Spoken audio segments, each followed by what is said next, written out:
Wyoming Territory, late spring of 1872.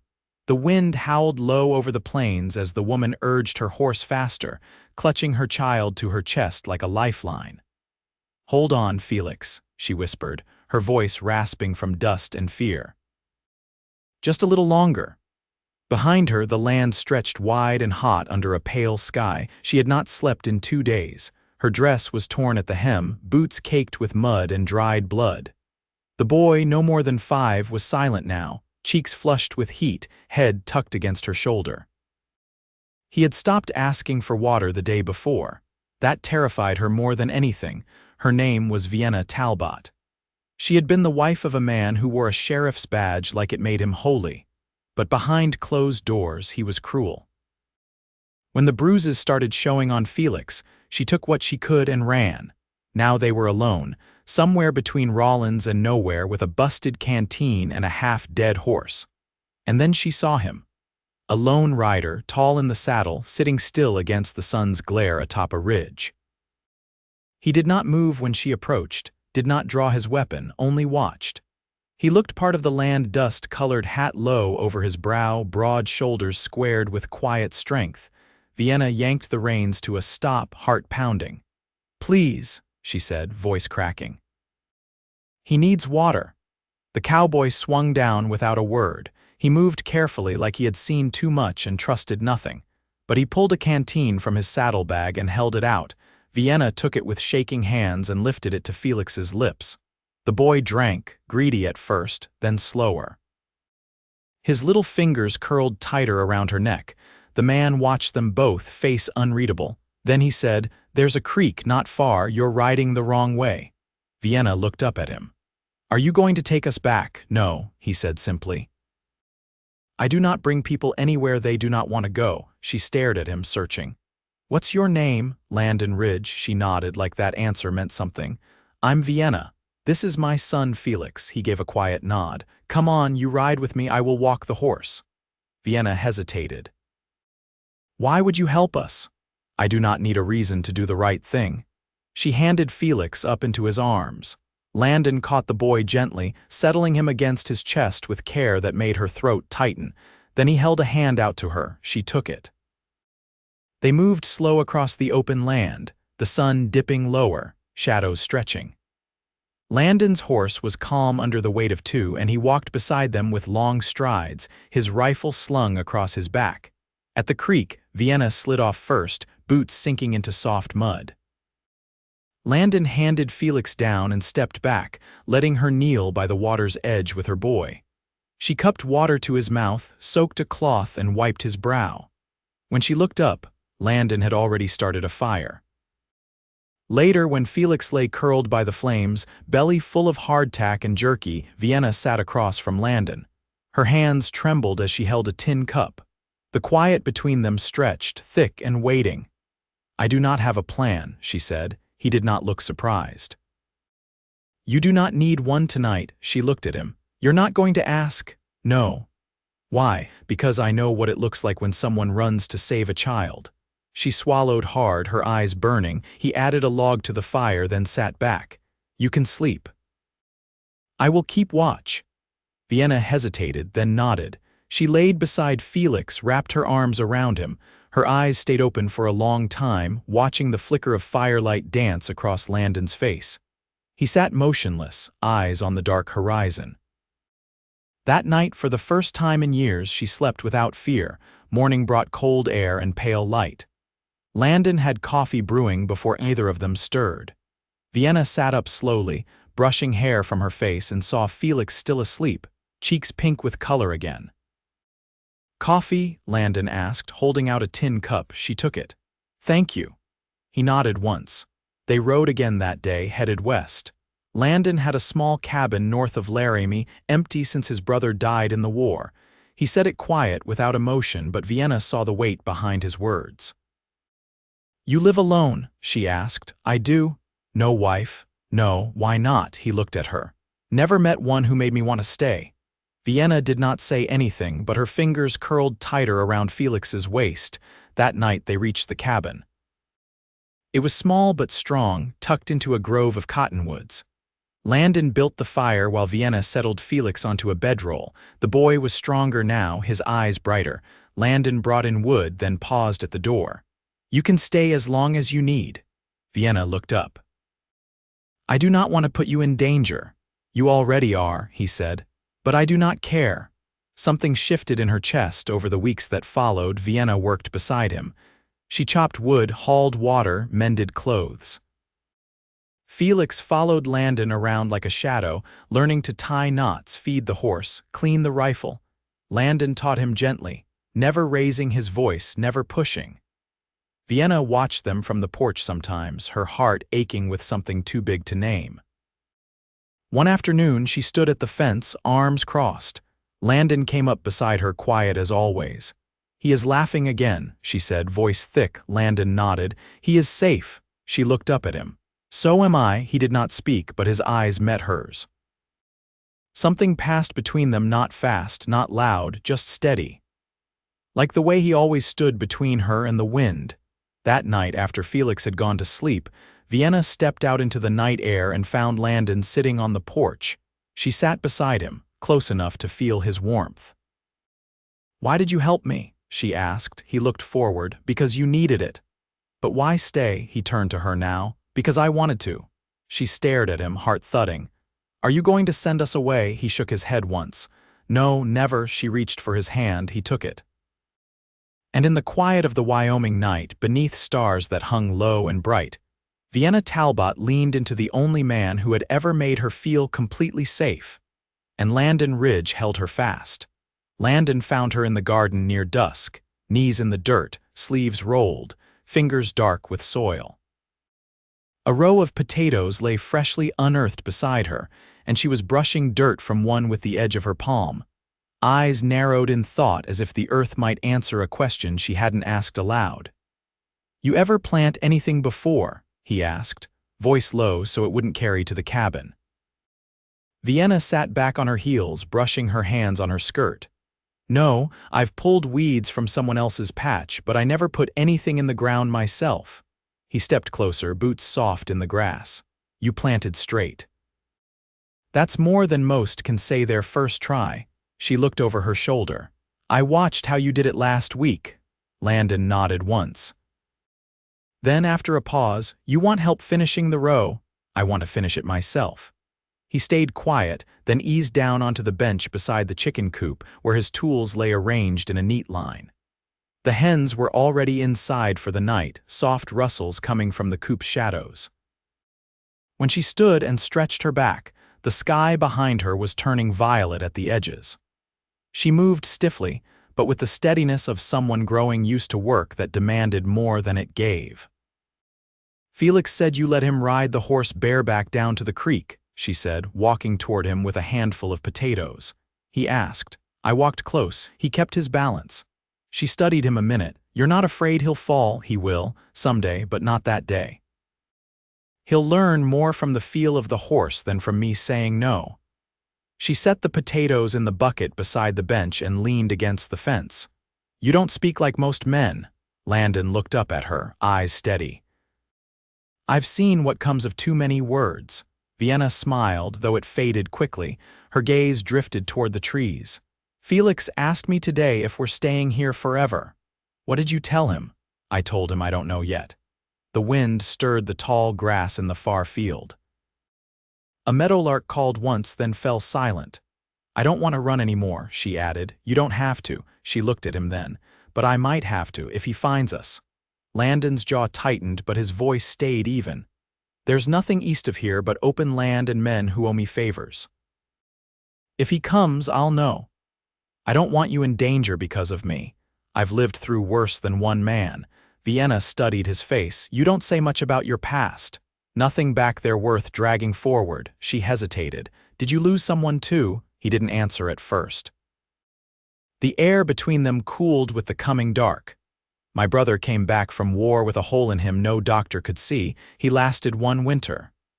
Vienna didn't speak. She only moved closer, her hands clasped in front of her. Landon continued. "He used to laugh loud, couldn't hold it in. After the war, he didn't laugh once, just sat quiet like he was waiting for something to finish breaking." She reached out then, placing her hand over his. "I'm sorry." He didn't pull away. "You don't have to be. He's buried on the hill behind the cabin. I talk to him sometimes. I talk to the sky when I can't sleep," she whispered. "Not like praying, just saying things out loud so the dark doesn't take them from me." He turned his hand, let her settle into his palm. "That's not so different." They stood like that as the sun slipped low, painting the land in copper and blue. Somewhere behind them, Felix stirred in his sleep, the faint creak of the cabin floorboards drifting through the open window. "You've built something solid here," she said. "I didn't build it for me." Vienna looked at him, brows drawn faintly. "Then who?" He met her eyes. "Whoever needed it." She didn't answer for a while. "Then I think we need it." Landon didn't look away. "Then stay." She stepped forward, the distance between them gone now.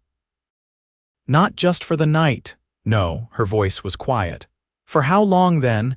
"As long as it takes for you to stop looking over your shoulder." Vienna leaned in, head resting lightly against his chest. His arms came around her with slow certainty, the kind that didn't ask questions or demand promises. The sky deepened above them, and neither moved until the stars blinked awake, one by one. The wind came in from the west that morning, dry and restless, stirring the edge of Landon's coat as he stood beside the barn door, watching Vienna lead Felix toward the pasture. The boy carried a bucket of grain in both hands, his boots kicking up dust with each step. Vienna moved slow beside him, her braids swinging low down her back, her expression unreadable from where Landon stood. He didn't call out. He only waited. When she returned alone, wiping her palms on her apron, she met his gaze without hesitation. "There's a rider coming up past the ridge," she said. Landon nodded once. "I saw him. You know him." "No, but he's not aiming to visit friendly." She didn't ask how he knew. She didn't need to. Instead, she stepped past him into the barn, came out holding the old shotgun Landon kept near the tack wall. She handed it to him without a word. "I'll have you take Felix west through the draw," he said. "Leave the horse and go on foot from there. Stay low." Her jaw tightened. "I'm not leaving you behind. I'm not staying behind. I just need time to see who he is and what he wants." Vienna's voice dropped. "You think it's him?" Landon looked down the slope where a figure on horseback had crested the far rise. "It's not your husband. Wrong build." "Wrong way of riding," she exhaled, but her shoulders didn't ease. "Then who? We'll find out." He didn't offer comfort. He didn't promise it would be nothing. What he did was hand her a bedroll, wrapped tight with a canteen and bread, and point to the back fence line where the cottonwoods grew thick. "I'll come for you before dusk," he said. Vienna didn't protest further. She took Felix's small hand and led him away, her back straight, her pace brisk but not panicked. Landon watched them until the trees swallowed them whole. The rider reached the cabin an hour later, dust caked to his trousers and sweat streaking the sides of his bay gelding. He looked rough, the kind of man who traveled without kindness, long coat, cracked boots, a scar running along the edge of his cheekbone like a curved river. He dismounted slow. "You Ridge?" the man asked. "I am," the stranger squinted. "Name's Cyrus Mott. I'm looking for a woman, dark hair, boy about yay high."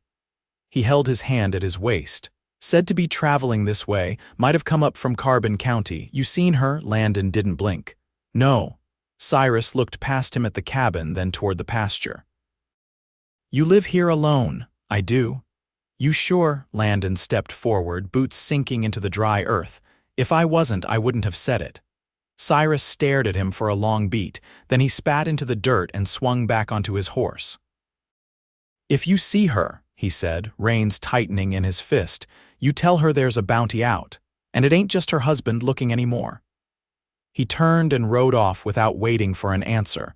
Landon stayed still until the rider disappeared behind the hills. Then he moved fast and quiet through the trees where the shadows were long and the birds had gone silent. He found Vienna crouched beneath a rock outcrop, holding Felix close, her eyes sharp and steady. "You're safe," he said. "Who was it?" she asked. "Name's Cyrus Mott." "Says there's a bounty." Vienna's mouth tightened. She pressed her hand to Felix's back. So it's not just him anymore? No, Landon said. But that don't change what we do next. She looked at him. Which is, we stay, we prepare. Vienna shook her head. You don't owe us this. I know. He held her gaze. She didn't look away. That night, after Felix had fallen asleep curled up beside the hearth, Vienna stood at the table sorting dried beans into neat rows, her hands moving slow but sure. Landon watched from his chair, elbow resting on his knee. You ever have someone come after you before? She asked, voice low. Once, he said. Man thought I'd cheated him out of land after the war. Turned out he'd signed the deed drunk and forgot.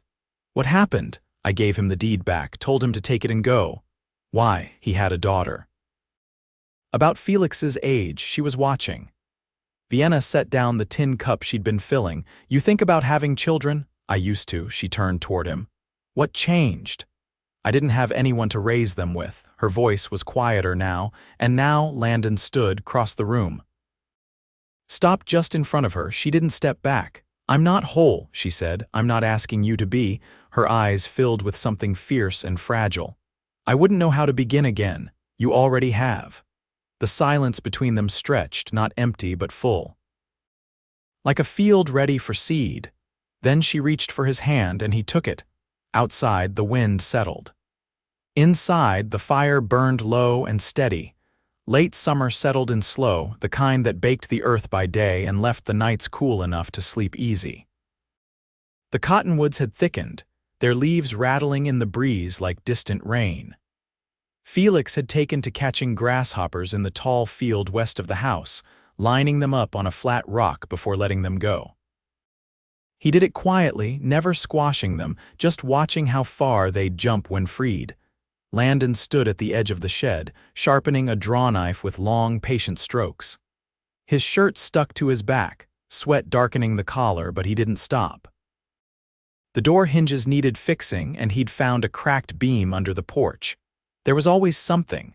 Vienna came around the corner, a coil of rope looped over one shoulder and a bundle of linens beneath her arm. She paused when she saw him, one hand lifting to shade her eyes. You planning to rebuild the whole place? Just the parts that groan when the wind hits. She stepped closer, setting the linens down on a bench. I mended the back wall of the chicken coop. The old boards were loose. He nodded. I noticed. She leaned a hip against the bench, fingers toying with the hem of her sleeve. You always notice. I try to. She searched his face for a beat. You ever think about what comes after all this? He met her gaze. You mean after the men stop looking? I mean after the fear fades. Landon set the draw knife down. I think about the creek, about planting barley along the low bank, maybe building a smokehouse. Vienna's mouth tugged upward, but it wasn't quite a smile. I picture a stove that doesn't smoke and a roof that doesn't leak when it rains. He stepped closer. That's something we could build. She looked down. I've never built anything with someone before. Only ever tried to hold things together while they came apart. He didn't reach for her, but he didn't move away either. Then maybe now's the time to start fresh. Vienna's voice wavered. You're not waiting for me to ask.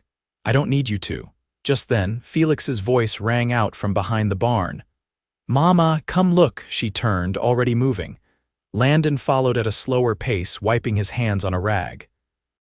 They found the boy crouched beside a shallow hole he'd dug with a stick, his face flushed with excitement. Inside it, a turtle blinked slowly up at him, half covered in dust. He was just walking along like he didn't see me, Felix said. I didn't hurt him. Vienna crouched beside him.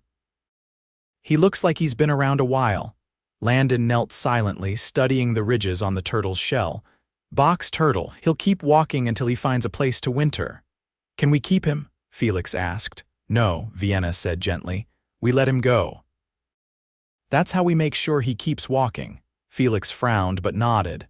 Can I carry him to the creek? Landon stood. I'll come with you. They walked off together, Felix cradling the turtle in his hands like something sacred. Vienna watched them until they disappeared down the path, then turned back toward the cabin. She passed the porch and stepped inside, pausing in the doorway. The space had changed since spring, not just in shape, but in feeling. The shelves were fuller, the floor swept clean. A pair of Felix's small boots sat beside Landon's at the door, and on the table a folded cotton shirt she'd sewn from spare cloth, waiting for Landon to wear. By the time they returned, the sun had dipped low, shadows stretching long across the yard. Felix ran ahead, breathless. He walked right into the water and didn't even stop. Vienna kissed the top of his head and sent him to wash up. Landon lingered on the porch, looking out past the trees. "He's different now," he said. Vienna stepped beside him. "He's not afraid anymore." Landon nodded. "Neither are you," she took a breath. "I was, for a long time, and maybe some part of me still is, but it's quieter now." He turned to her. "That quiet's worth keeping. I want to." His face didn't change, but his chest rose with a breath he hadn't meant to take. Vienna reached out, her fingers sliding into his. "I'm not leaving. Not now. Not ever." Landon didn't speak. He only brought her hand to his chest, holding it there like it had always belonged. Inside, the lamp flickered as Felix climbed into his cot. Outside, the wind softened, and the sky darkened to a velvet blue scattered with stars.